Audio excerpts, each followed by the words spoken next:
دیکھیے میں چند باتیں اپنے بارے میں ذرا بارے گراں نہ گزرے تو عرض کر دوں. تحدیثاً للنعمہ، کوئی اپنی بڑائی نہیں، بلکہ ایک بڑا عجیب سا مصرع ذہن میں آیا تھا، وہ میں نے لکھ لیا تھا کہ میرا مزاج لڑکپن سے عاشقانہ تھا. میرے اندر ایک تحریکیت جو ہے بچپن سے ہے.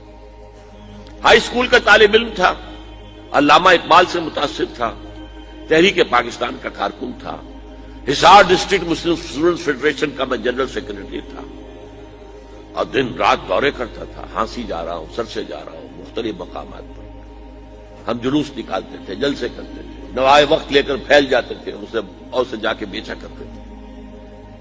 اس کے بعد 10 سال میں نے اپنی زندگی کے جو ہیں جماعت اسلامی کے نظر کیے ہیں، اور اس سے بہت کچھ پایا بھی ہے، اپنی توانائیاں دی بھی ہے، پایا بھی ہے. لیکن پھر یہ دیکھ کر کہ وہ انتخابی سیاست کی دلدل میں پھنس گئی ہے، اپنا اختلاف رائے پوری طرح پیش کر کے، اور جب معلوم ہوا مولانا مودودی مرحوم کا فیصلہ کہ ہم نے تو اسی راستے پر چلنا ہے، تو ہم نے کہا قالوا سلاما، پھر ہم علیحدہ ہو گئے. علیحدہ ہونے والے بڑے بڑے لوگ تھے، مولانا امین حسن اصلاحی، عبدالغفار حسن، عبدالرحیم اشرف، شیخ سلطان احمد، بڑے بڑے لوگ تھے. 8 سال صحرائے تیہ کے اندر میں بھی بھٹکتا رہا کہ یہ بڑے لوگ کچھ کام کریں، یہ آگے آئیں اور یہ کوئی جماعت بنائے. میری تو عمر 25 برس تھی اس وقت کل، تو میں تو کوئی تحریک کا آغاز نہیں کر سکتا. They failed utterly. They tried but failed.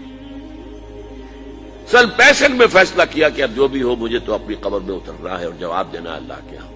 تب میں نے نقل مکانی کی اور میں لاہور آیا. اس وقت سے میں نے کیا کام شروع کیا، وہی تجدید ایمان بذریعہ قرآن.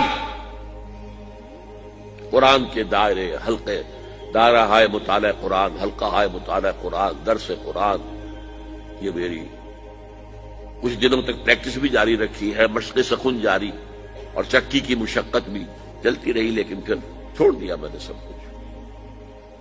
آج سمجھیے کہ 35 برس ہو گئے کہ میں نے 1 منٹ، 1 لہجہ دنیا کمانے کے لیے صرف نہیں کیا.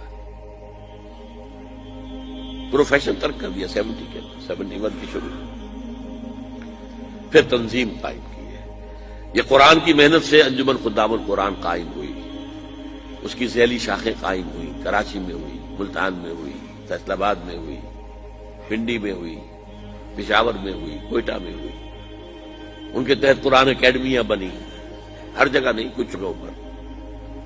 ہمارے ہاں بنی، کراچی میں بنی، بڑی بنی. قرآنی درسگاہیں، قرآنی 1 سالہ کورس، رمضان مبارک میں 6 گھنٹے کی تراویح کی نماز، دورہ ترجمہ قرآن کے ساتھ. پہلے قرآن کا ترجمہ سنو 4 رکوعوں کا، پھر کھڑے ہو کر قاری صاحب سے سنو، پھر بیٹھ جاؤ، پھر 40 منٹ 50 منٹ، پھر اگلے 4 رکوع جو ہے ان کا مطالعہ کرو، پھر کھڑے ہو جاؤ. 6 گھنٹے لگے. بہرحال اس محنت کا نتیجہ جو ہے وہ میں نے بتایا آپ کو کہ 2 کام، ایک تجدید ایمان بذریعہ قرآن اور اصلاح اعمال. قرآن جب دل میں اترا ہے تو حرام چیزوں کو چھوڑا ہے، شرعی پردے نافذ کیے، گھروں کے اندر کیے. حرام چیزوں سے کتنے ہی ساتھی ہمارے بینک کی ملازمتیں چھوڑ کر اور آدھی تنخواہ پر جا کر کسی ملازمت پر گزارنا شروع کیا. کتنے ہی تھے جو کہ رشوت لیتے تھے اور ان کے گل چھرے تھے، اور اس کے بعد ان کے سوکھی روٹی ہو گئی، گوشت ان کے گھر میں آنا بند ہو گیا. یہ سب کچھ ہوا ہے، ہو رہا ہے.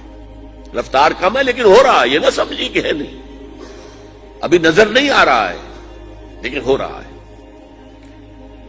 اس کے بعد تنظیم اسلامی قائم کی کہ بھائی اب اگر قرآن تو کہتا ہے قائم کرو دین کو، ہم نے اپنے رسول کو بھیجا ہے دین کے اظہار کے لیے، غلبے کے لیے، جہاد کرو اس کے لیے.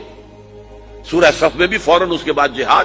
یا ایھا الذین آمنوا ھل ادلکم علی تجارۃ تنجیکم من عذاب الیم تؤمنون باللہ ورسولہ وتجاہدون فی سبیل اللہ باموالکم وانفسکم. اور سورہ صف میں تو جو سخت آیت آئی ہے، اے نبی ان سے کہہ دیجئے قل ان کان آباؤکم وابناؤکم واخوانکم وازواجکم وعشیرتکم واموال اقترفتموها وتجارۃ تخشون کسادها ومساکن ترضونها احب الیکم من اللہ ورسولہ وجہاد فی سبیلہ فتربصوا حتی یأتی اللہ بامرہ واللہ لا یہدی القوم الفاسقین۔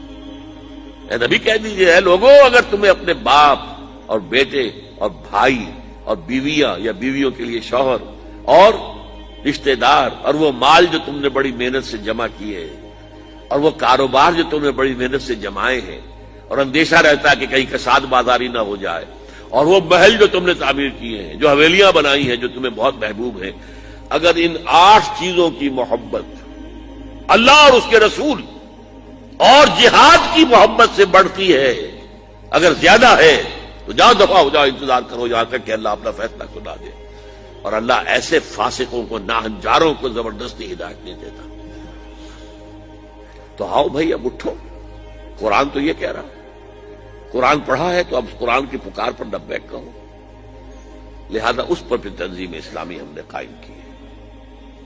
بہرحال 1965 سے جو میں نے لاہور آ کر کام شروع کیا، اب یہ 2005 ہے، پورے 40 برس مجھے ہو چکے۔ اگرچہ ایکٹیوسٹ کی حیثیت سے تو میں اپنے زمانہ طالب علم سے ہوں، اور درس قرآن تو میں نے میڈیکل کالج کا طالب تھا تب سے شروع کر دیا، لیکن یہ تو میرے 35 سال جو ہے، 40 برس اس کام میں لگے ہیں۔ اب میں آپ سے تعاون مانگتا ہوں، من انصاری اللہ، بلکہ میں اس سے آگے بڑھ کر کہتا ہوں من انصارنا اللہ۔ اب چونکہ جماعت ہے، تنظیم ہے، اب میں اکیلا نہیں ہوں۔ گئے دن کے تنہا تھا میں انجمن میں، یہاں اب میرے رازداں اور بھی ہیں، ساتھی ہیں میرے، ایک قافلہ چھوٹا سا ہی چل رہا ہے۔ اور میرا معاملہ تو یہ ہے کہ میں تو اب چراغ سحری ہوں۔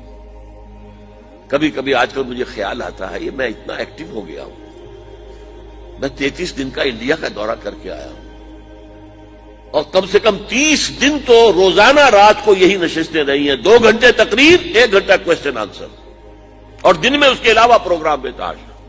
یہ میں نے کیسے برداشت کر لیے، کیسے جھیل لیے؟ میں ڈائبٹیز کا مریض ہوں، میں بلڈ پریشر کا مریض ہوں، میرے کمر کے اندر 2 جگہ پر جو ہے لین ہے، میرے گھٹنوں کا آپریشن ہو چکا ہے، میں کھڑا نہیں رہ سکتا، میں زیادہ دیر بیٹھ نہیں سکتا، یہ تقریر میں بیٹھا ہوا ہوں، ویسے بیٹھنا پڑے مجھے 15 منٹ تو میرے کمر میں درد شروع ہو جائے۔